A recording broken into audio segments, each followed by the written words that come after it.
Peço-lhe permissão para narrar uma história muito interessante de uma jovem princesa que vivia no seu soberbo e magnífico castelo, à semelhança de uma bela flor numa estufa de vaidade. Seus olhos verdes, como duas esmeraldas incrustadas nas órbitas. Seu cabelo loiro da cor do trigal maduro, a emoldurar-lhe os ombros. O seu porte de beleza. Esta jovem tinha um hábito interessante. Todas as noites, antes de se entregar aos braços de Morfeu, se debruçava no peitoril da janela palaciana e fitava as estrelas coruscantes no lençol muito azul do infinito e monologava: como sou poderosa, como sou rica, acredito mesmo que não existe ninguém mais poderosa do que eu por estas paragens. E seus pés finos pisavam por sobre tapetes macios e quentes. Uma noite, a princesinha teve um sonho revelador. Sonhou que 2 anjos conduziam-a pelos braços para além das estrelas das nossas noites e aportara-se numa cidade maravilhosa. O casario era de uma magnificência que transcendia toda a arquitetura conhecida na terra. A paisagem de uma policromia luminosa. Os pássaros de uma plumagem que não tinha nenhuma semelhança com os pássaros da terra. Embevecida, ela caminhava, deslumbrada, impressionada com tanta magnificência. Quando de repente, que surpresa!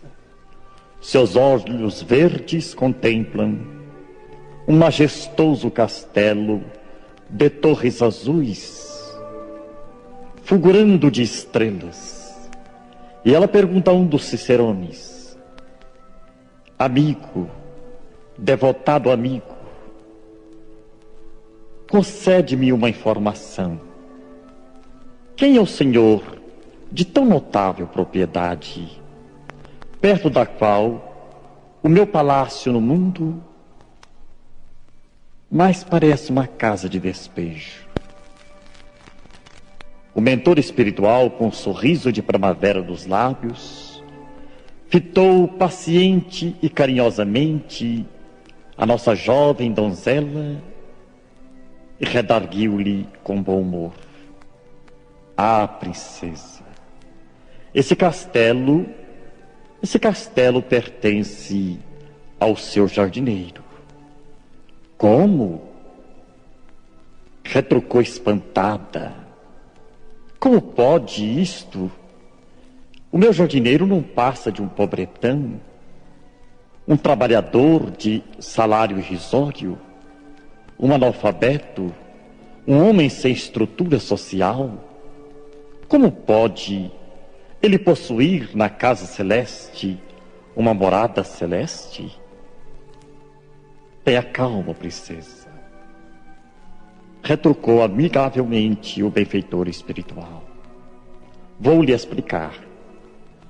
As residências aqui são construídas com alvenaria do amor, da lídima caridade, da virtude em seu mais alto grau, por excelência.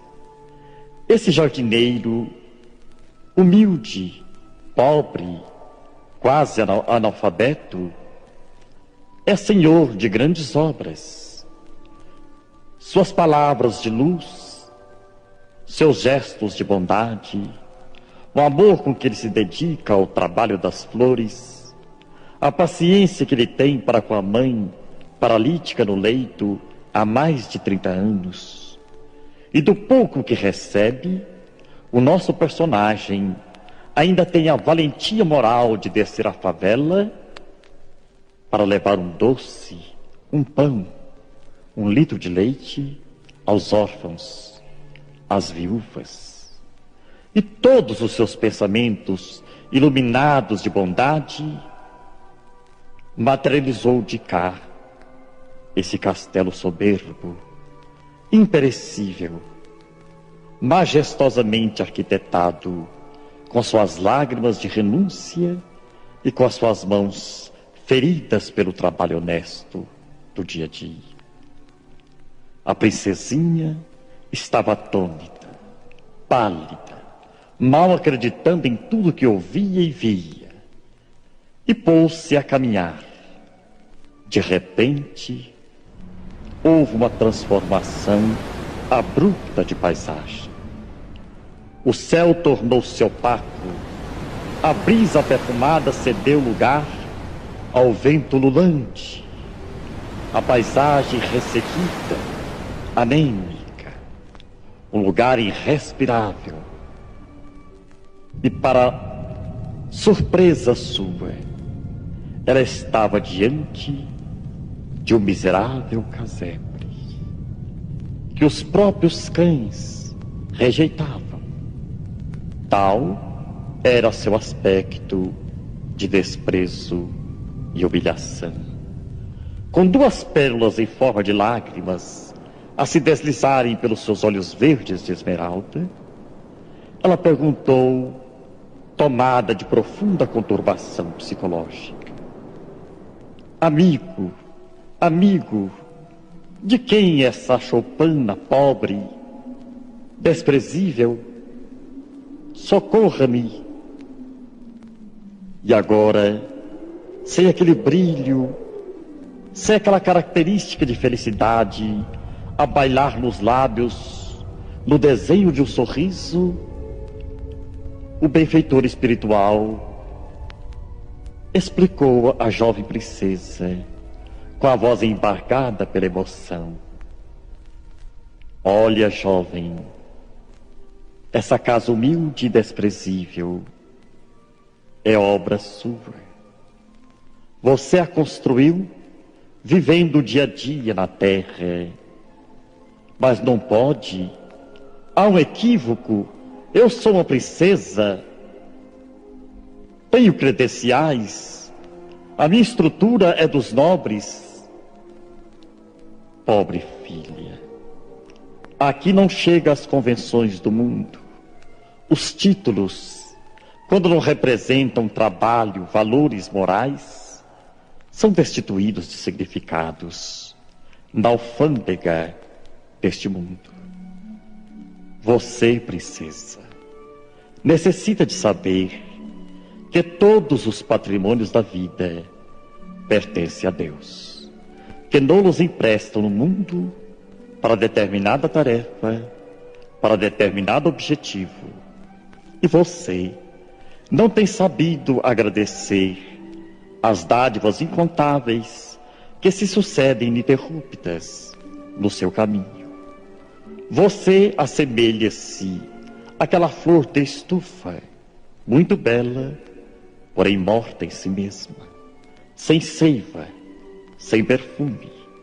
Você nunca deu um sorriso àqueles que lhe servem à mesa do jantar. Você nunca endereçou um olhar de compreensão aos lacaios da sua corte. Você nunca sujou seus pés, indo ao encontro dos infortúnios ocultos. Quantas vezes quantas, princesa, você não dormiu irritada, nervosa, colérica, sem mesmo agradecer ao Pai Supremo por tudo que de belo, de magnífico, de maravilhoso, o sol, as flores, os artistas, os amigos lhe cercaram durante o dia. Então, princesa, a maneira nociva, os pensamentos negativos, as palavras agressivas, a indiferença congelante, materializou esse casebre. Pobre amiga, nunca é tarde no caminho do espírito para uma renovação de estrutura. O homem na terra, princesa, precisa aprender a se despertar com o sol e aprender com ele a ciência de se renovar.